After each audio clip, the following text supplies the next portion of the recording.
لیکن یہ کہ امام مہدی کی حکومت قائم کرنے کے لیے کون لوگ آئیں گے؟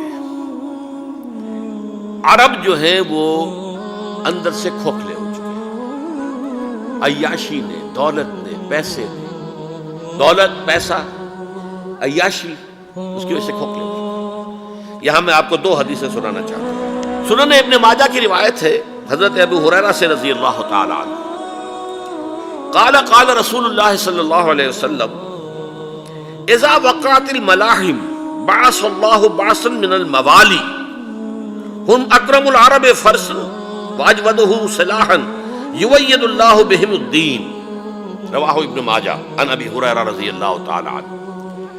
جب ملاحم کا دور شروع ہوگا تو اللہ تعالیٰ اٹھائے گا ایک لشکر یا لشکروں پر لشکر موالی میں سے۔ موالی کون ہے؟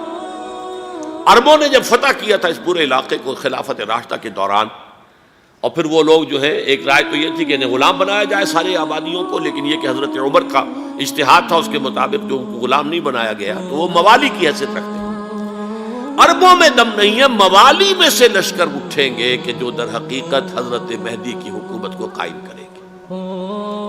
دوسری حدیث سنیے، عن عبداللہ ابن الحارث رضی اللہ تعالی عنہ، اور یہ ابن ماجہ کی روایت ہے، قال قال رسول اللہ صلی اللہ علیہ وسلم یخرج الناس من المشرق فیودعون للمہدی یعنی سلطانی، لشکر نکلیں گے، لوگ آئیں گے مشرق سے، اور وہ حضرت مہدی کی حکومت کو جمائیں گے اور قائم کریں گے۔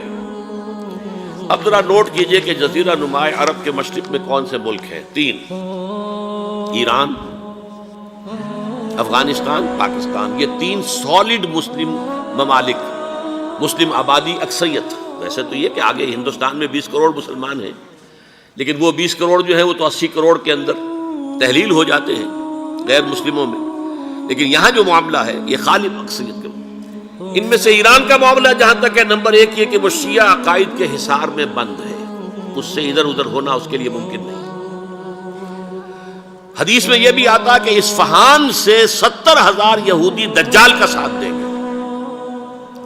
لیکن بہرحال خراسان ایک صوبہ ہے افغانستان کا اس وقت بھی، شمال مشرقی کونے میں، مجھے امید ہے وہاں سے خیر کی، کیونکہ خراسان کا لفظ وہاں پہ شامل ہے، اور حضور کی حدیث میں بعد میں آپ کو سناؤں گا کہ خراسان سے فوجیں چلیں گی جو یروشلم کو دوبارہ حاصل کریں گی، فتح کریں گی۔ جیسے پہلے یروشلم کھویا عربوں نے تھا، دوبارہ حاصل کیا تھا کرد نے، کرد خون صلاح الدین ایوبی رحمۃ اللہ علیہ، ایسے اب پھر عربوں نے کھویا ہے، لیکن لینے والے خراسان سے لشکر آئیں گے۔ یخرج من خراسان رایات و سود لا یردھا شیء حتی تنصب بإیلیا، خراسان کے علاقے سے کالے علم لے کر لشکر چلیں گے جن کے رخ کو کوئی موڑ نہیں سکے گا جب تک کہ وہ جا کر یروشلم میں نصب نہ ہو۔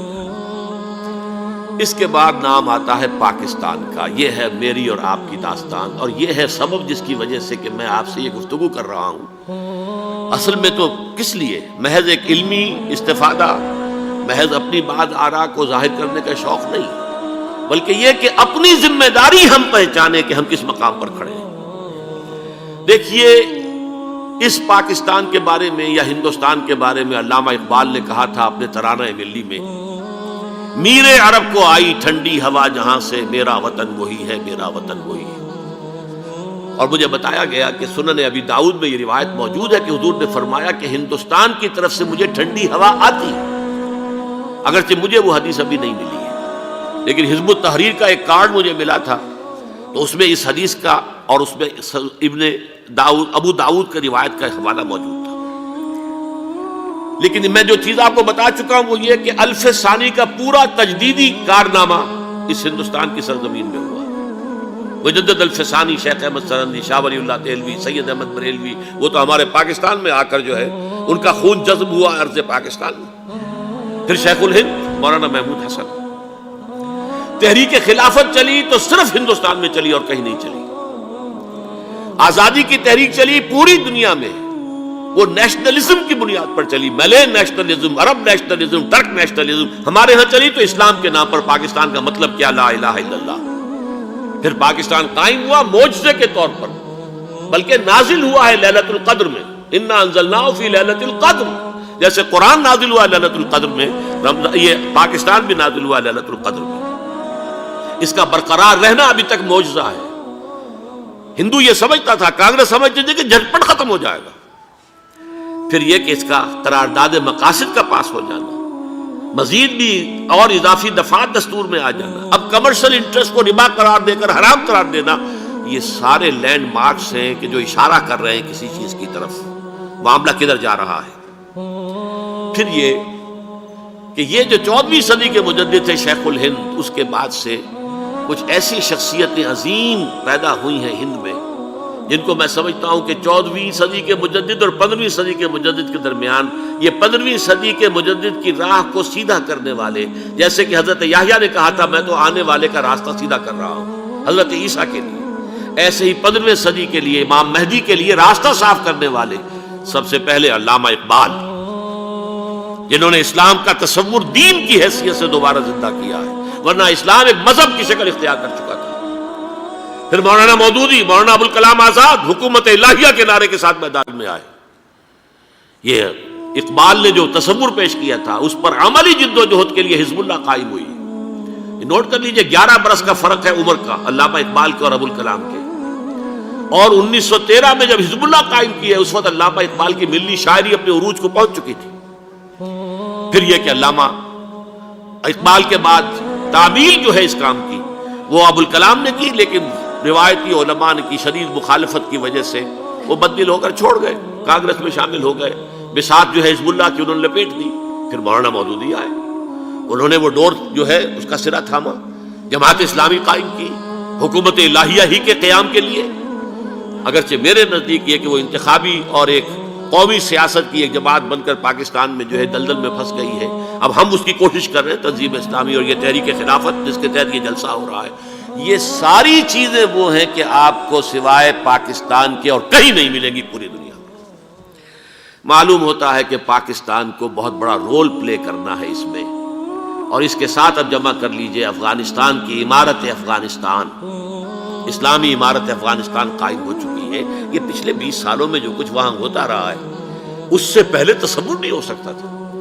علامہ اقبال کے فرزند بھی دیکھ کر آئے ہیں، تو اگرچہ وہ خود میں سمجھتا ہوں کہ خاصے انہیں آپ لبرل کہیں، آزاد خیال کہیں، لیکن اس درجے متاثر ہو کر آئے تھے کہ انہوں نے یہ کہا افغانستان میں جو میں نے حالات دیکھے ہیں کہ اگر 2-4 اور مسلمان ملکوں کے اندر یہ نظام قائم ہو جائے تو پوری دنیا مسلمان ہو جائے گی۔ یہ سب کچھ کیسے ہو رہا ہے؟ یہ آنے والے دور کی جھلکیاں ہیں۔ Coming events are casting their shadows before. یہ سب بتا رہے ہیں کہ پاکستان افغانستان کو مل کر اس میں کوئی عظیم رول پلے کرنا ہے۔ اور اس کے ضمن میں اب میں علامہ اقبال کے بارے میں آخری بات کہہ رہا ہوں۔ علامہ اقبال کے بارے میں عام یہ خیال ہے، انہوں نے اپنے خطبات میں مہدی کا اور نزول مسیح کا، حالانکہ میں کل پڑھ رہا تھا مولانا سید احمد اکبر آبادی رحمۃ اللہ علیہ کا ایک مقالہ ان کا کہ علامہ اقبال نے ابن خلدون کے بارے میں یہ کہا ہے کہ مہدی کا اور نزول عیسیٰ کا دونوں کا انہوں نے انکار کیا ہے، حالانکہ ابن خلدون نے نزول عیسیٰ کا انکار نہیں کیا، صرف مہدی کا انکار کیا ہے۔ بہرحال علامہ اقبال نے خطبات میں انکار کیا ہے، لیکن یہ کہ اپنی شاعری کے اندر میں چیلنج کرتا ہوں کسی بڑے سے بڑے اقبال شناس کو، ان کا یہ شعر ذرا سنیے: خضر وقت از خلوت دشت حجاز آید بروں، کارواں زی وادی دور و دراز آید بروں۔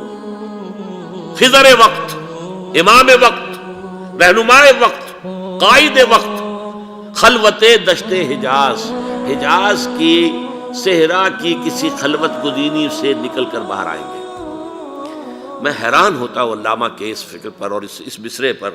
یہاں انہوں نے شیعہ اور سنی دونوں کے کانسیپٹ جمع کر دیے۔ شیعہ کا کانسیپٹ یہی چھپے ہوئے کسی غار میں وہاں سے برآمد ہوں گے، اور ہمارا کانسیپٹ میں ام سلمہ رضی اللہ تعالیٰ عنہ کی حدیث سنا چکا، چھپے ہوئے ہوں گے وہ وہاں پر، مدینے سے نکل کر آ کر مکے میں چھپ جائیں گے۔ اس خانہ جنگی کی حالت میں لوگ ان کی طرف دیکھ رہے ہوں گے، سوچتے ہوں گے انہیں میدان میں آنا چاہیے، کوئی پارٹ پلے کرنا چاہیے، امت کی رہنمائی کرنی چاہیے، لیکن وہ چھپیں گے، وہ کارے ہوں گے، وہ اس ذمہ داری کو قبول نہیں کرنا چاہیں گے، جا کے چھپ جائیں گے مکے میں، وہاں سے مکے والے انہیں نکالیں گے، اور وہ کارے ہوں گے، انہیں بالکل یہ پسند نہیں ہوگا کہ یہ ذمہ داری اٹھائیں۔ تو خضر وقت از خلوت دشت حجاز آیت بروں، کارواں زی وادی دور و دراز آیت بروں۔ کارواں جو چلے گا ان کی مدد کے لیے اس وادی دور و دراز، اس زی عظیم وادی دور و دراز، یہ وادی سندھ ہے۔ وادی سندھ جو ہے ہم سمجھتے ہیں کہ صرف یہ پاکستان اور پنجاب جو ہے یہ اس میں شامل ہے، سندھ اور پنجاب نہیں، افغانستان کا پورا مشرقی علاقہ اس میں شامل ہے۔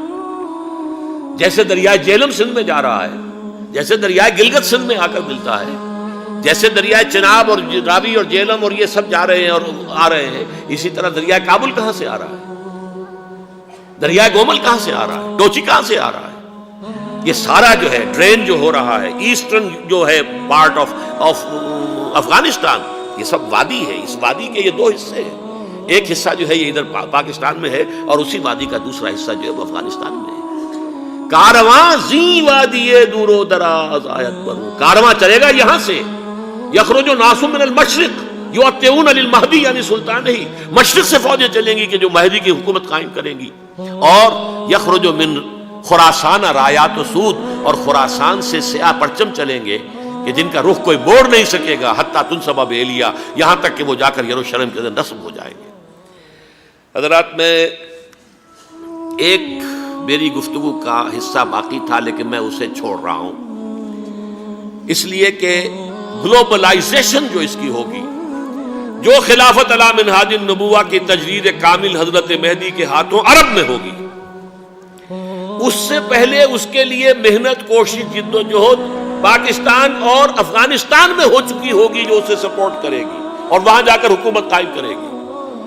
اس کے بعد گلوبلائزیشن کا جو مرحلہ اس کا ہے وہ حضرت مہدی کے ہاتھوں نہیں ہے، وہ حضرت عیسیٰ ابن مریم ان کے نزول کے بعد ہے، جن کے نزول کے بعد دجال کا خاتمہ ہوگا اور یہودیوں کا استحصال ہوگا، مسلمانوں پر بھی بڑی تکالیف عربوں پر آئیں گی، شدائد آئیں گے، لیکن یہ وہ میں حصہ ملتوی رکھتا ہوں کسی دوسری محفل اور کسی دوسری مجلس اور نشست پر۔